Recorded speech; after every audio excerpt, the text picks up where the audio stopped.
안녕하세요. 전주대학교 금융보험학과의 이윤석 교수입니다. 자, 오늘은 실제 사례는 아니고요. 여러분들이 이제 개인보험, 상해보험, 질병보험에 가입하셨을 때 후유장애와 관련된 내용에 대해서 말씀을 좀 드리겠습니다. 이제 주로 많이 질문이 들어오는 게 예전에 다쳐가지고 장애를 받은 적이 있었는데 이번에 또 사고가 나가지고 또 장애가 발생했다면 개인보험에서 어떤 식으로 보험금을 지급해야 되는지 이 부분에 대한 약관 내용을 기준으로 설명을 좀 드리도록 할게요. 자, 첫 번째 주제입니다. 만약에 과거에 장애를 받은 다음에 이번에 또 장애가 발생하는 경우가 있습니다. 구체적으로 과거에 교통사고로 디스크 진단을 받은 홍길동 씨가 2013년도에 후유장애 진단을 받았어요. 그 당시에 A사로부터 보험금을 10%를 받았다고 가정을 해보겠습니다. 그런데 2023년, 10년이 지나서 등산하다가 넘어져서 또 디스크 진단을 받았고 그 디스크 진단을 받은 결과 후유장애를 받았더니 20%가 됐다면 이때는 어떤 식으로 보험금을 지급하는 걸까?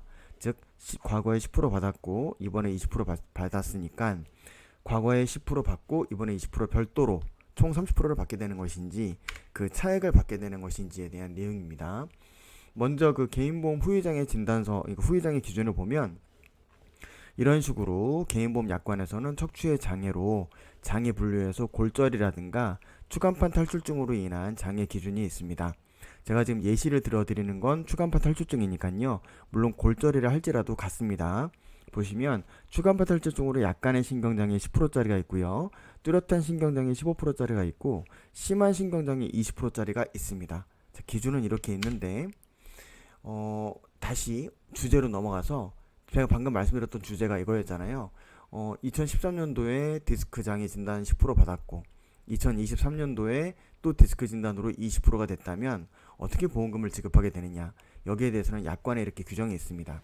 자, 다른 상해로 인하여 후유장애가 2회 이상 발생하였을 경우에는 그때마다 이에 해당하는 후유장애 지급률을 결정합니다. 그러나 그 후유장애가 이미 후유장애 보험금을 지급받은 동일한 부위에 가중된 때에는 이라고 제가 빨간색을 체크를 해놨는데, 즉 만약에 2013년도에 교통사고, 2023년도에 등산 중 사고로 인해서 후유장애가 각각 2회 발생했을 때에는 그에 해당하는 후유장애 지급률을 결정합니다. 즉 각각 주는 게 원칙입니다.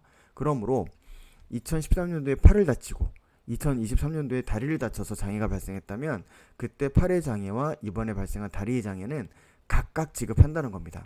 하지만 그 후유장애가 이미 지급받은 후유장애 보험금을 지급받은 동일한 부위에 가중된 때, 이걸 우리는 동일 부위 가중장애라고 합니다. 즉 제가 방금 말씀드렸던 이 케이스와 같이 2013년도에 허리 디스크, 2023년도에도 디스크, 그러면 목부터 허리까지는 모두 동일 부위 척추로 보기 때문에 결국 척추 디스크라고 하는 동일 부위죠. 이 동일 부위가 발생했을 때에는 최종 장애 상태에 해당하는 후유장애 보험금에서 이미 지급받은 후유장애 보험금을 차감하여 지급하도록 하고 있습니다. 그 결과 이렇게 계산이 됩니다. 약관대로 본다면 동일한 보험사에 가입을 하고 가입 당시 디스크 10% 받았고 이번 사고로 또 20%가 됐다면 동일 부위 가중장애이기 때문에 저번에 받은 20%에서 이번에 받은 20%에서 예전에 받은 10%를 차감하고 10%만 지급하게 됩니다. 그 다음에 다른 보험회사인 경우에도 똑같습니다. 가입 당시 디스크 10%가 있었고 이번 사고로 20% 발생했어도 동일 부위 가중장애니까 20에서 10을 빼면 10%만 지급을 하게 됩니다. 그래서 요약 정리를 한다면 과거에 다친 동일 부위를 또 다쳤다면 심해진 만큼만 줍니다.